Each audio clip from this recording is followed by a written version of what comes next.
Sydney is in the eye of a storm with damaging winds lashing the city and a month's worth of rain falling in just over a day. It's caused chaos on the roads, runways and rail. Schools were forced to close and shopping centres shut.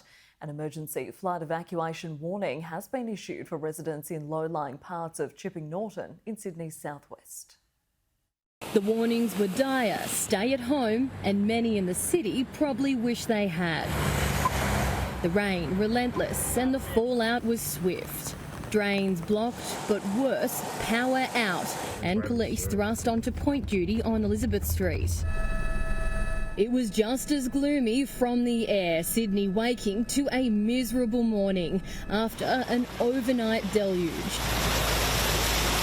Our stormwater system no match for the 100 mils of rain that pummeled the suburbs in just 24 hours, leaving roads slippery and dangerous. A wild ride on the M1 at Marimba Hill last night, so nearly catastrophic. The start of a busy night for police and the State Emergency Service. We've had 550 calls until 6 a.m.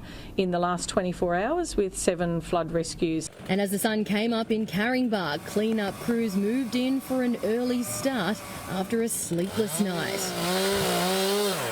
Waking up 3 times last night, first to big bangs, then to shutting all the windows because it was just flooding inside, and then suddenly there was a big crash and I'm just like, oh God, what now? Thankful it's not much worse, but yeah, still, it's a headache.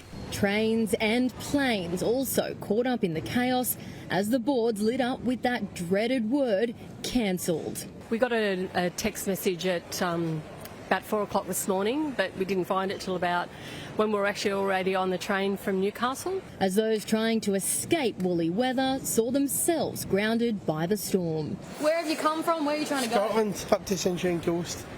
It's been a long day, so long 2 days travelling. While rain was causing issues for the roads and rail, wind was wreaking havoc at Sydney Airport, with 100 flights grounded by 4 p.m.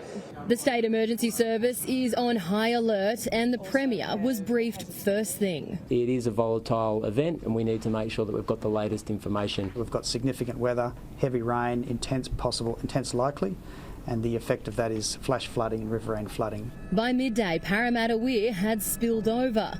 The roof at Kmart Penrith had sprung a leak, and the excavators had been called in to dig out a channel to drain the flood-prone Narrabeen Lake out to sea.